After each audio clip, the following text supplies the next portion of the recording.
Assalamualaikum warahmatullahi wabarakatuh. Jumpa lagi di channel Syadul Hasan. Pada kesempatan ini kita akan membahas tentang kabar militer, yaitu teknik penyamaran intelijen. Ini dia teknik penyamaran intelijen. Jangan lupa sukai video ini, komen, berlangganan, serta bagikan agar nggak ketinggalan informasi selanjutnya.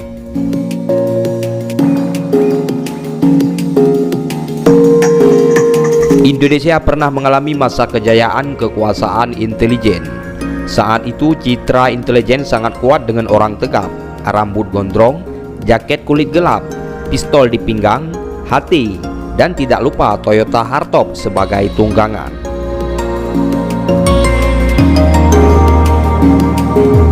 Gambaran ini terus membekas hingga kini, sehingga orang dengan ciri-ciri di atas pasti akan langsung dicap sebagai intel.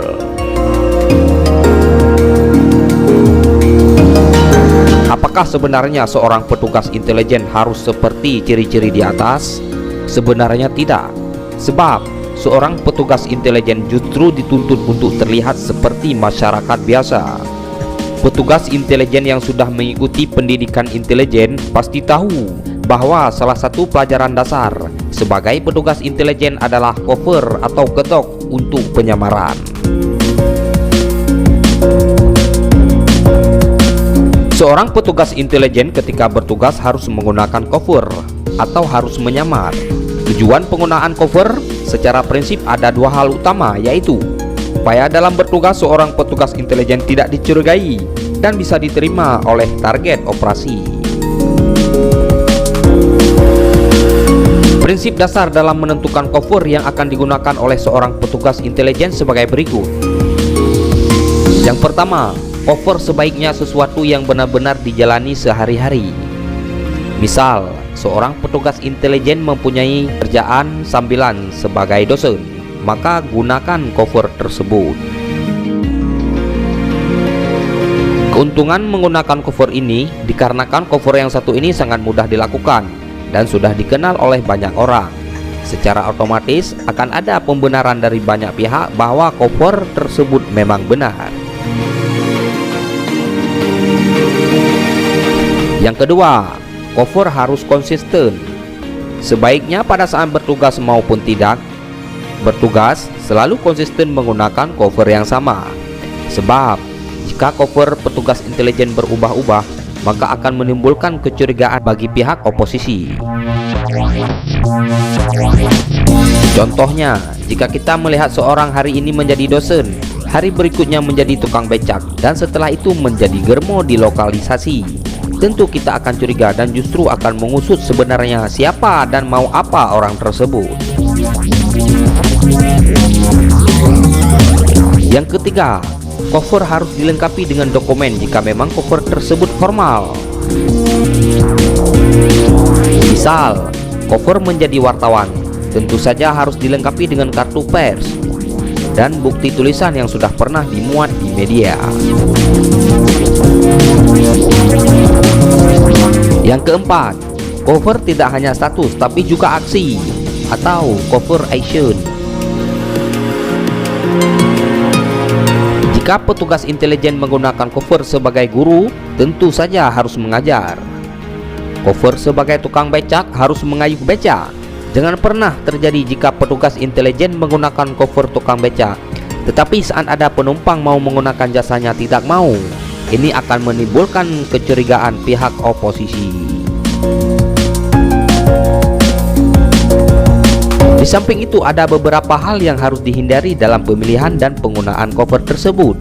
Di antaranya sebagai berikut. Yang pertama, cover tidak sesuai dengan penampilan. Menurut cover sebagai pengusaha atau orang kantoran, tetapi penampilan kumuh. Cover sebagai seorang buruh tetapi dandanan necis. Yang kedua, perilaku yang tidak sesuai dengan cover. Misalnya, cover sebagai alim ulama tetapi nongkrong di lokalisasi. Yang ketiga, cover formal tanpa dokumen dan aksi. Cover sebagai wartawan tetapi tidak mempunyai kartu pres dan tidak ada bukti karya di media. Lantas, cover yang mana yang sangat mendukung sebagai petugas intelijen? Dari sejumlah cover tersebut, yang dinilai sangat mendukung tugas intelijen adalah wartawan. Sebab, prinsip kerja wartawan sangat mirip dengan petugas intelijen, sama-sama mencari data dan informasi. Bedanya, intelijen mencari informasi secara tertutup, sedangkan wartawan mencari informasi secara terbuka. Bukan sesuatu yang aneh lagi jika lembaga intelijen merekrut wartawan untuk menjadi petugas intelijen. Hal ini akan memudahkan tugas intelijen karena orang tersebut sudah punya cover atau kedok, yaitu sebagai wartawan, dan memang wartawan asli. Petugas intelijen yang mempunyai kedok wartawan, apalagi jika memang benar-benar menjadi wartawan media mainstream dan produktif dalam memuat berita, akan sangat sulit diketahui identitas intelijennya. Memang akan sangat ideal jika lembaga intelijen melakukan spotting terhadap wartawan-wartawan yang mempunyai jiwa nasionalisme dan patriotisme untuk menjadi agen intelijen. Tidak perlu melatih cover. Orang tersebut sudah punya cover dan sudah ahli menggali informasi, dan tentu saja tidak dicurigai karena sebelumnya sudah dikenal sebagai wartawan. Masalah akan menjadi beda jika seorang petugas intelijen, apalagi yang basicnya militer, dilatih teknik jurnalistik untuk kodok wartawan.